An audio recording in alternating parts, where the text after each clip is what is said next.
विवाह एक पवित्र बंधन जो विश्वास, प्रेम और प्रतिबद्धता पर टिका है। ये सिर्फ दो लोगों का नहीं, दो परिवारों का मिलन है जिसे रस्मों और आशीर्वाद से पवित्र किया जाता है। लेकिन जब इस नींव में दरार आती है तो वही रिश्ता एक पिंजरा बन जाता है। संवाद टूटते हैं, भावनात्मक दूरी बढ़ती है और छोटी बातें बड़े झगड़ों में बदल जाती हैं। इसी खालीपन में बाहरी आकर्षण जगह बना लेते हैं। एक क्षणिक जुड़ाव अवैध संबंध का बीज बो सकता है और पवित्र वचन भुला दिए जाते हैं। जब प्रतिबद्धता डगमगाती है तो रिश्ता अपराध की गहराई में गिर सकता है। वही साथी जो जीवन भर का वादा था अब एक समस्या बन जाता है। यह सिर्फ किसी क्राइम थ्रिलर की कहानी नहीं, बल्कि हमारे समाज की डरावनी हकीकत है। घर जो शांति का मंदिर होना चाहिए, साजिश का मंच बन जाता है। आज हम एक ऐसी ही त्रासदी की परतें खोलेंगे जहां एक पत्नी अपने प्रेमी के साथ मिलकर अपने ही पति की हत्या की साजिश रचती है। आइए इस अंधेरे सफर में हमारे साथ चलिए। हर विश्वासघात की शुरुआत असंतोष से होती है। एक ऐसा एहसास कि शादी में प्यार या समझदारी की कमी है। पति अपने काम में डूबा रहता है, पत्नी अकेली महसूस करती है और भावनात्मक दूरी बढ़ती जाती है। इसी खालीपन में दूसरे व्यक्ति की एंट्री होती है। छुप छुप कर फोन कॉल्स, गुप्त मुलाकातें और फुसफुसाते वादे एक समानांतर दुनिया बन जाती है जहां रोमांच और सराहना मिलती है। पत्नी अपने पति की तुलना प्रेमी से करने लगती है, जिससे पति के प्रति नाराजगी और बढ़ जाती है। जैसे जैसे रिश्ता गहराता है, पति एक बाधा बन जाता है। शुरुआती अपराधबोध अब उसे हटाने की बेताबी में बदल जाता है। काश वह बीच में न होता। ऐसी बातें अब ठोस योजना का रूप ले लेती हैं। दोनों खुद को पीड़ित मानने लगते हैं और पति सिर्फ एक समस्या बन जाता है। योजना बनती है, तरीकों, बहानों और सबूत छुपाने की। धोखे का जाल अब हत्या की साजिश में बदल जाता है। क्या वजह है कि कोई अपने जीवन साथी की हत्या की साजिश रचता है? यह मनोवैज्ञानिक सफर गहरा और डरावना है। पत्नी अपने अफेयर को सही ठहराने के लिए पति को अपने ही मन में खलनायक बना देती है। हर कमी को बढ़ा चढ़ाकर देखती है और खुद को पीड़ित मानती है।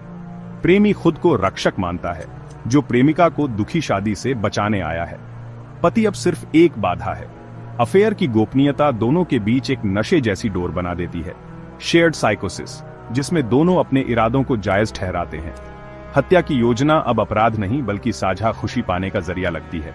पति अब सिर्फ वो बन जाता है, इंसान नहीं, एक समस्या। पत्नी का ध्यान जीवन बीमा या आजादी पर जा सकता है। प्रेमी के लिए इनाम है, वह महिला।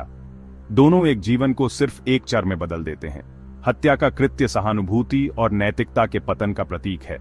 अपराधी अपने तात्कालिक लक्ष्य में इतने खो जाते हैं कि दूरगामी परिणामों को भूल जाते हैं। ऐसी हत्या सिर्फ एक जीवन का अंत नहीं, पूरे परिवार की तबाही है। सबसे ज्यादा पीड़ित बच्चे होते हैं। एक पल में पिता को मौत और मां को अपराध के हाथों खो देते हैं। घर जो कभी सुरक्षित था अब अपराध स्थल बन जाता है। बच्चों को ऐसी सच्चाई से जूझना पड़ता है जो उनकी समझ से बाहर है। दोनों परिवार बिखर जाते हैं। पति के माता पिता बेटा खो देते हैं, पत्नी के माता पिता शर्म और सदमे में होते हैं। रिश्ते हमेशा के लिए टूट जाते हैं। समाज भी इस घटना से हिल जाता है। पड़ोसी जो कभी सामान्य थे अब अविश्वास में रहते हैं। वे तो सामान्य परिवार लगते थे। मीडिया इस त्रासदी को सनसनीखेज बना देता है, जिससे परिवार और बच्चे और कलंकित हो जाते हैं। यह अपराध समाज को भीतर झांकने और अपनी मूल्यों की समीक्षा करने को मजबूर करता है। जब परिवार टूटता है तो समाज की नींव भी हिल जाती है। जब विश्वासघात हत्या में बदलता है तो मामला आईपीसी के सख्त दायरे में आ जाता है। मुख्य आरोप आईपीसी धारा 302 के तहत लगता है, आजीवन कारावास या मृत्युदंड।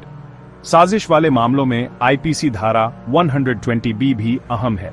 साजिश में शामिल हर व्यक्ति दोषी माना जाता है, चाहे वह घटनास्थल पर न हो।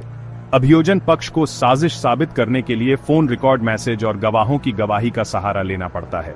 आईपीसी धारा 34 भी लागू होती है। अगर कई लोग समान इरादे से अपराध करते हैं तो सब बराबर दोषी हैं। असली केस भी यही दिखाते हैं। मध्य प्रदेश 2023 में पत्नी ने प्रेमी के साथ मिलकर पति की हत्या की और इसे स्वाभाविक मौत दिखाने की कोशिश की, लेकिन पुलिस ने साजिश का पर्दाफाश कर दिया। गुजरात 2022 में भी पत्नी और प्रेमी को पति की हत्या के आरोप में गिरफ्तार किया गया।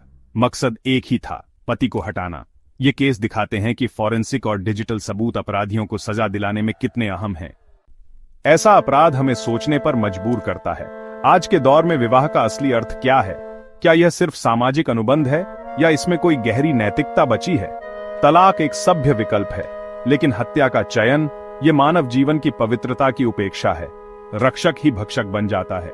यह हमारे प्रेम, निष्ठा और परिवार की धारणाओं को चुनौती देता है।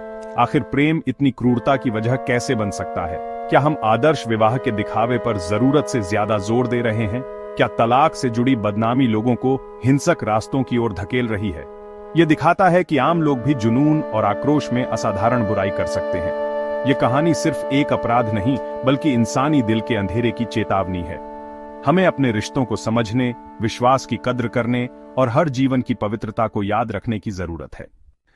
पत्नी और प्रेमी द्वारा पति की हत्या एक ऐसी त्रासदी है जो कानून से कहीं आगे जाती है। यह समाज की अंतरात्मा पर गहरा घाव है।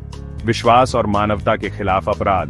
दोषियों को सजा मिलती है, लेकिन असली पीड़ा बच्चों, परिवारों और समुदाय में गूंजती रहती है। कानून तो त्रासदी के बाद ही सक्रिय होता है। असली रोकथाम समाज और परिवार के पास है। संवाद को प्रोत्साहित करें। मदद लेना कमजोरी नहीं, मजबूती मानी जाए। माता पिता को बच्चों में नैतिक मूल्य भरने चाहिए।